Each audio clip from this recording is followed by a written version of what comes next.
आज बच्चों पढ़ेंगे विस्कोसिटी। तो एक एक्सपेरिमेंट सोचो, आपके पास एक ग्लास है, उसके अंदर है वाटर, ठीक है, और आपके पास दूसरा ग्लास है, इसके अंदर है हनी, है ना, शहद है। एक ग्लास में पानी है, दूसरे में शहद है। And what you have to do, दोनों को ऐसे कंटेनर में, दूसरे कंटेनर में ऐसे खाली करना है। तो जब आप वाटर को खाली करोगे, इट विल फ्लो इजीली, है ना। And if you look at the flow of honey, Honey flow doesn't flow that much easily, है ना। सो इसका फ्लो जो है वो थोड़ा सा डिफ़िकल्ट होता है। डिफ़िकल्ट बोलने से अच्छा, इसका फ्लो इतना स्मूथ नहीं होता है। सो यहाँ पर बच्चों दो लिक्विड्स जब हम कंपेयर करते हैं, उनका फ्लो जब देखते हैं, तो एक लिक्विड बहुत ही आसानी से फ्लो करता है और दूसरा जो लिक्विड है उसको फ्लो करने में दिक्कत आती है। तो this property is due to some forces inside the liquid molecules, और ये लिक्विड के मॉलिक्यूल्स दूसरे, उसी के लिक्विड के दूसरे मॉलिक्यूल को अपोज करते हैं फ्लो करने से। And that force is called as viscous drag force. इस फोर्स को हम लोग क्या बोलते हैं बच्चों? विस्कस ड्रैग फोर्स, जिसके वजह से लिक्विड के अंदर मूव करना ज़्यादा डिफिकल्ट होता है ना। And this property is called as viscosity. तो लिक्विड की ये जो प्रॉपर्टी है, where liquid layers will oppose its other layers, is called as viscosity। ठीक है, अभी देखो यहाँ पर हम लोग अगर एक एक्सपेरिमेंट करें, दूसरा एक्सपेरिमेंट, जहाँ पर मेरे पास यहाँ पर एक सपोज कोई तो पानी का स्ट्रीम है ऐसा, है ना, और मैंने इसमें पेपर बोट्स लगा दिए ऐसे। ये पेपर बोट एक है, ये पेपर बोट दूसरी, और ये पेपर बोट तीसरी, और इनको मैंने रिलीज़ कर दिया। Since water is flowing with velocity v, तो ये जो लेयर्स है, ये जो बोट्स है, दे विल मूव फॉरवर्ड, है ना, और आफ्टर सम टाइम ये आगे पहुंच जाएंगी। तो अगर आप थोड़ी देर के बाद देखोगे तो ये वाली लेट अस से 1 2 3, तो ये फर्स्ट बोट यहाँ होगी, थर्ड बोट भी करीब करीब उसी के सामने होगी, बट ये जो सेकेंड बोट है जो बीचों बीच है पानी के, वो थोड़ी सी आगे होगी इनके कंपैरिजन में, है ना। रिवर अगर फ्लो कर रही है तो आप ये एक्सपेरिमेंट कर सकते हो, एक बोट यहाँ पर, एक बोट यहाँ और एक बीच में, तीनों को साथ में छोड़ो। व्हाट यू विल ऑब्जर्व, जो बीच वाली बोट है वो आगे निकल गई, तो इसका वेलोसिटी जो है वो थोड़ा सा ज़्यादा है। थोड़ा मतलब कितना ज़्यादा? dv ज़्यादा। अगर इसका वेलोसिटी v है तो ये वाली लेयर का वेलोसिटी थोड़ा सा ज़्यादा है। अगर आप किनारे की बात करो तो किनारे के कांटेक्ट में, ये सॉलिड के कांटेक्ट में है ना, तो इसका वेलोसिटी v है। और ये वाली जो लेयर है, तो ये लेयर इसको अपोज कर रही है, जिसकी वजह से वेलोसिटी हर एक लेयर का अलग अलग है। ठीक है, अब देखो एक और एग्जाम्पल लेते हैं हम लोग। सपोज ये मेरे पास स्टेशनरी लेवल है, स्टेशनरी सरफेस ले लो कुछ भी, तो ये हमारे पास कुछ तो स्टेशनरी सरफेस है, और इसके ऊपर लेट अस से दिस इज स्टेशनरी लेयर। ठीक है, तो ये स्टेशनरी लेयर है, इसके ऊपर वाटर का जो लेयर होगा उसका वेलोसिटी कुछ तो होगा, है ना। ये वाली लेयर इसे अपोज करेगी। ठीक है, आगे की लेयर देखोगे तो इसका वेलोसिटी अलग, इसका वेलोसिटी अलग, इसका वेलोसिटी अलग, इसका वेलोसिटी अलग। तो लेट अस से ये वाली लेयर का वेलोसिटी v है, ठीक है, तो इस वाली लेयर का वेलोसिटी थोड़ा सा कम होगा, -dv होगा। ये वाली लेयर का वेलोसिटी होगा v + dv। तो क्या दिख रहा है हमें?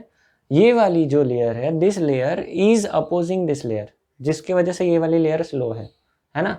सो in this way the velocity of different layer is different inside the same liquid, है ना।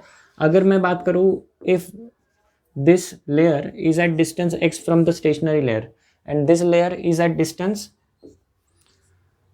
x थोड़ा सा ज़्यादा है तो प्लस dx लेंगे, ठीक है, तो उसका वेलोसिटी भी v + dv होगा। तो ऊपर वाली लेयर्स थोड़ी फास्ट मूव करेगी, नीचे वाली स्लो मूव करेगी, और ये लेयर्स एक दूसरे को अपोज करेगी with a force, and that force is called as viscous force. ठीक है, तो ये हो गया कंसेप्ट ऑफ विस्कोसिटी। ठीक है, अब बच्चों ये जो फोर्स है ना, विस्कस फोर्स, ये किसके वजह से आता है? Why this viscous force occurs? सोचो। तो मैंने आपको मॉलिक्यूलर फोर्सेस के बारे में बताया था, है ना, एक एक्सपेरिमेंट भी हमने किया है। तो सपोज ये लिक्विड का लेयर है, ये उसके ऊपर दूसरा लेयर ऐसे, ठीक है। अब ये दोनों लेयर्स के बीच में ये मॉलिक्यूल्स है, देखो, इमेजिन दीज आर मॉलिक्यूल्स, हर एक जगह मॉलिक्यूल्स है। तो ये मॉलिक्यूल्स क्या करेंगे, इन मॉलिक्यूल्स पर अट्रैक्टिव फोर्स लगाएंगे। जैसे ही ये लेयर मूव करने की कोशिश करेगी, this attractive force will pull them back, जिसके वजह से ये एक फोर्स तैयार होता है विच इज विस्कस ड्रैग।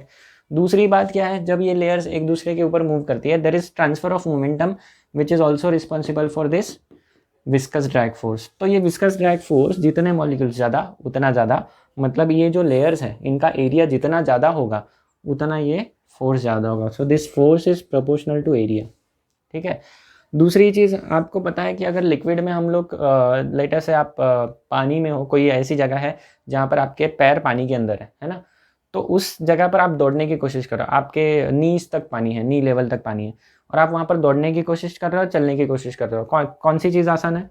तो दौड़ना ऑब्वियसली पानी के अंदर मुश्किल होता है। यू कैन डू दिस, है ना, एक्सपेरिमेंट करके चेक कर सकते हो कि दौड़ना पानी के अंदर मुश्किल होता है लेकिन चलना आसान होता है ना। तो ऐसा क्यों होता है? So this viscous drag is proportional to velocity gradient. It is proportional to velocity gradient. अब ये वेलोसिटी ग्रेडियंट क्या है?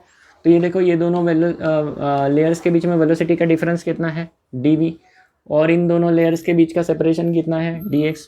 So this ratio is called velocity gradient. मतलब दो लेयर्स के बीच में वेलोसिटी में किस तरह से चेंज आएगा, rate of change of velocity between the two layers is velocity gradient. ठीक है, ये समझा? तो ये फोर्स पे, फोर्स जो है विस्कस ड्रैग फोर्स, वो इस चीज़ पे डिपेंड करता है। तो अगर मैं यहाँ पर प्रोपोर्शनलिटी कांस्टेंट निकाल के इसे कंबाइन कर दूँ तो फॉर्मूला क्या बन जाएगा, F इक्वल टू कुछ तो कांस्टेंट देना पड़ेगा, प्रोपोर्शनल है तो कांस्टेंट देंगे। सो ये हो गया अपना constant eta into A into D V by D x. तो ये बन गया बच्चों अपना formula for viscous drag force. ठीक है, तो ये नोट डाउन करो।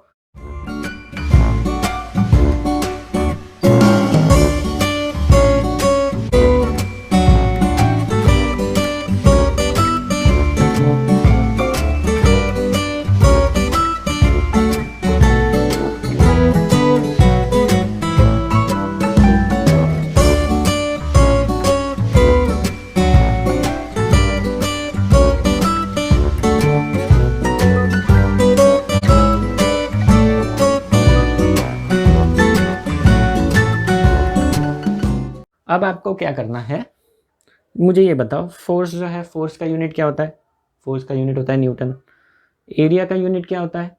एरिया का ऐसा यूनिट है metre square. Dv by D x, dv by D x की बात करते हैं।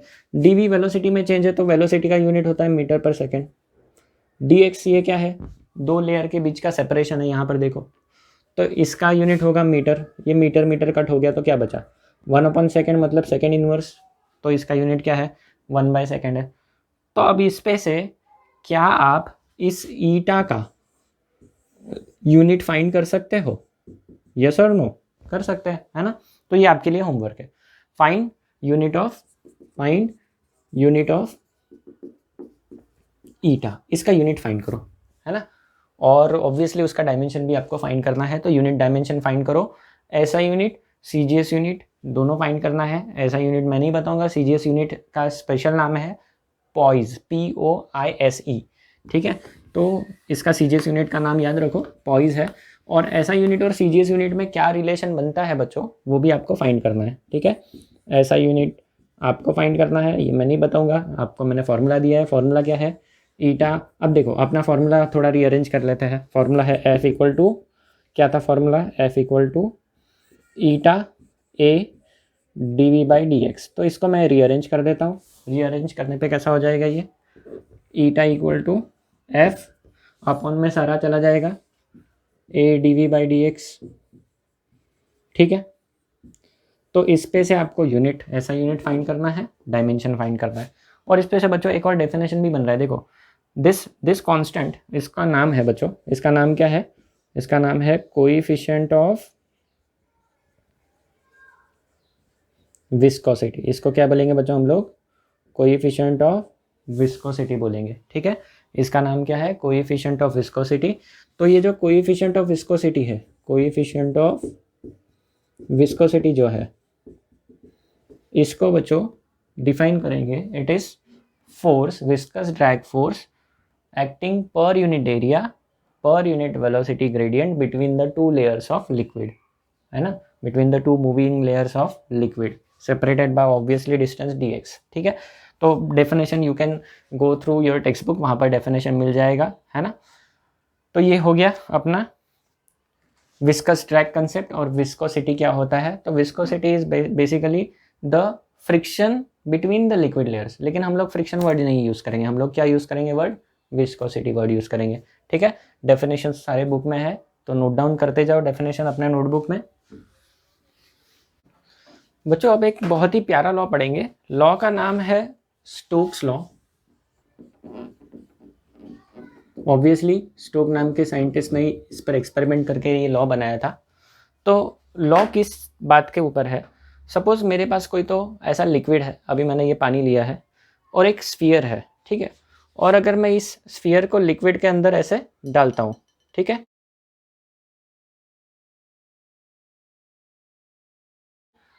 तो ये जो स्फीयर है, since it is moving inside liquid, ठीक है, तो ये लिक्विड लेयर्स की वजह से इस पर फोर्स लगेगा and that force is viscous drag obviously. तो यहाँ पर देखो, अगर मेरे पास ऐसा कुछ तो कंटेनर है, उसके अंदर मेरा लिक्विड है, विस्कस लिक्विड होना चाहिए, मैंने पानी लिया है, आप विस्कस लिक्विड ले सकते हो, शुगर सॉल्यूशन ले सकते हो, पानी के अंदर शुगर डाल दो, उसको सॉल्यूशन बना दो, ठीक है। तो ये मेरा स्फीयर है, it is moving down with some velocity v, है ना, और इस स्फीयर का रेडियस है लेट अस से r। तो इस पर विस्कस ड्रैग किस तरफ लगेगा, ये ऐसे मूव कर रहा है नीचे। तो कोई भी चीज़ जब मूव कर रही है तो उसके अपोजिशन में विस्कस फोर्स लगता है, इट इज़ अपोजिंग फोर्स, तो ये लगेगा ऊपर।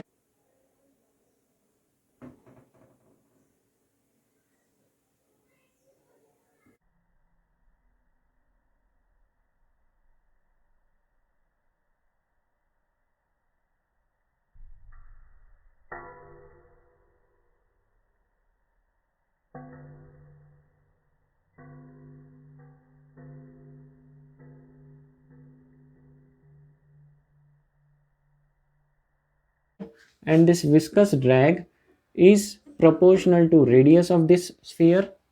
अगर बड़ा रेडियस है, ज़्यादा बड़ा स्फीयर है, तो उस पर विस्कस ड्रैग ज़्यादा लगेगा। सोचो लिक्विड लेयर्स इस तरह से है मूव करने वाली है ना, इस तरह से लिक्विड लेयर्स रहेगी, अगर ये पूरा लिक्विड है तो इसकी वजह से ये लिक्विड लेयर्स उस पर फोर्स लगाएगी which is proportional to radius, it is also proportional to velocity, है ना, क्योंकि लिक्विड में आप तेज़ मूव करते तो क्या होता है, फोर्स बढ़ जाता है। And it is also proportional to eta. What is eta, तो यहाँ पर ये जो इसका कोएफिशिएंट ऑफ लिक्विड का कोएफिशिएंट ऑफ विस्कोसिटी है, उस पर ये ड्रैग फोर्स काम करेगा। जितना ज़्यादा विस्कस लिक्विड उतना ड्रैग फोर्स ज़्यादा। एग्जाम्पल, शुगर सॉल्यूशन में स्फीयर धीरे मूव करेगा, वाटर में ज़्यादा तेज़ी से। तो फॉर्मूला जो है एक्सपेरिमेंट से आने के बाद उसका जो कांस्टेंट था, कांस्टेंट ऑफ प्रोपोर्शनैलिटी, वो आया था 6 pi into eta into R into V. आप बच्चों ये वाला फॉर्मूला जो है it can be proved by dimensional analysis. ये मैंने आपको पढ़ाया हुआ है फर्स्ट लेसन में 11th की क्लास में। तो डायमेंशनल एनालिसिस से आप इसको प्रूव कर सकते हो। तो ये आपके लिए मैं होमवर्क छोड़ रहा हूँ, this is homework for you, prove using dimensional analysis, ठीक है। तो बच्चों इस पर एक न्यूमेरिकल करेंगे हम लोग। इंटरेस्टिंग फार्मूला है, यहाँ पर फोर्स जो है ये न्यूटन में रहेगा, ईटा का यूनिट आपको मैंने डिराइव करने बोला है, और आर जो है वो रेडियस है, रेडियस इस स्फीयर का है, और वी जो है वो वेलोसिटी है। तो ये इस तरह का इंटरेस्टिंग फार्मूला है बच्चों, स्टोक्स लॉ। अब इस पर करते हैं न्यूमेरिकल।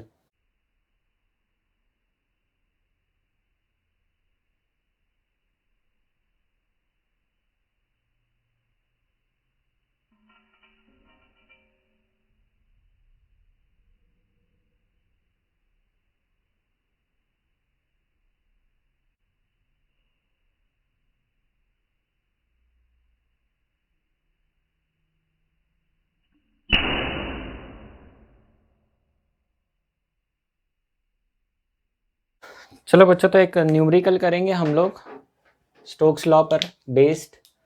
तो स्टोक्स लॉ क्या है, अगर कोई स्फीयर है जो लिक्विड में से ऐसे फ्लो कर रहा है ना, लिक्विड में से ऐसे गिर रहा है, sphere which is falling through a liquid, यहाँ पर देखो मैंने लिक्विड के अंदर स्फीयर रखा हुआ है, ठीक है। तो उस केस में क्या होता है, फोर्स जो है उस स्फीयर पे लिक्विड का फोर्स लगता है विच इज़ विस्कस ड्रैग, क्योंकि वो स्फीयर लिक्विड के अंदर मूव कर रहा है, and that force is equal to 6 pi eta RV, ये हमने स्टोक्स लॉ में पढ़ा था, ठीक है। तो इस पर बेस्ड एक न्यूमेरिकल करते हैं, a steel ball with radius 0.3 millimetre. तो स्टील बॉल का बच्चों रेडियस है 0.3 मिलीमीटर। यहाँ पर हम लोग डायग्राम बनाएंगे इसकी। तो ये मेरे पास एक ट्यूब है, उस ट्यूब के अंदर कोई तो लिक्विड है, देखते हैं कौन सा लिक्विड है, और ये वो अपना स्टील बॉल है, ठीक है। तो ये है अपना स्टील बॉल स्फीयर शेप का, इसका रेडियस जो दिया है बच्चों it is 0.3 millimetre.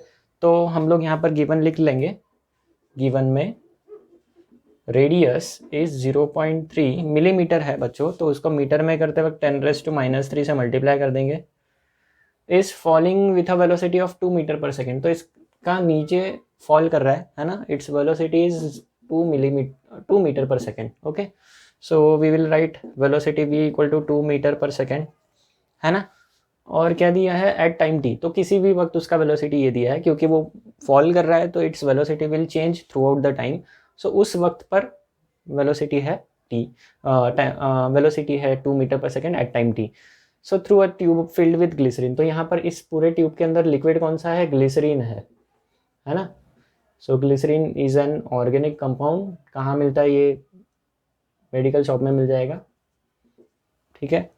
It's a viscous liquid with a slight sweet taste, है ना। ओके, तो उसका ये दिया हमको, क्या दिया है, coefficient of viscosity eta is given, it is 0.833 Newton second पर मीटर स्क्वायर, ये एसआई यूनिट में है, तो हमने बाकी चीज़ें भी एसआई में ही लिखनी है।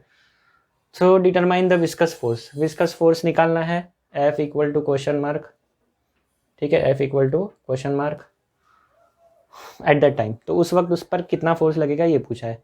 तो ये है अपना क्वेश्चन, ये उसकी डायग्राम। हमें इस पर विस्कस ड्रैग ऑब्वियसली मोशन के अगेंस्ट लगेगा, तो विस्कस ड्रैग ऊपर की तरफ लगेगा, याद रखो, है ना, क्योंकि मोशन के अगेंस्ट होता है, viscous drag is opposing force, तो वो मोशन के अगेंस्ट होगा, ठीक है। तो कितना होगा, तो चलो कैलकुलेट करते हैं। तो बच्चों अपना फॉर्मूला है विस्कस ड्रैग का, F equal to 6 pi eta RV, ये स्टोक्स लॉ लगाया हमने, क्योंकि स्फीयर जब लिक्विड में से मूव कर रहा है तो वहाँ पर हम लोग फॉलिंग स्फीयर के लिए स्टोक्स लॉ लगाते हैं। 6 पाई की वैल्यू होती है 3.14, ईटा हमें दिया है 0.833, मैं सारी वैल्यूज लिखते जा रहा हूँ बच्चों, ठीक है। इंटू हमारे पास 6 पाई ईटा हो गया, R कितना है 0.3 इंटू 10⁻³ और v है 2 मीटर पर सेकेंड, ठीक है। Now if you look at the calculation, पूरा मल्टीप्लिकेशन करना है हर एक टर्म का, तो मल्टीप्लिकेशन करने पे बच्चों ये आंसर करीब करीब 9.4 इंटू 10⁻, ये -3 ऐसे ही रखना, इतना न्यूटन आता है। You can do the multiplication directly कर सकते हो, नॉर्मल मल्टीप्लिकेशन, या फिर you can use log table also, है ना, सब आपको मैंने सिखाई है। So you can find this force, कितना आ रहा है बच्चों, इट इज़ 9.4 इंटू 10⁻³ न्यूटन, करीब करीब इतना आएगा।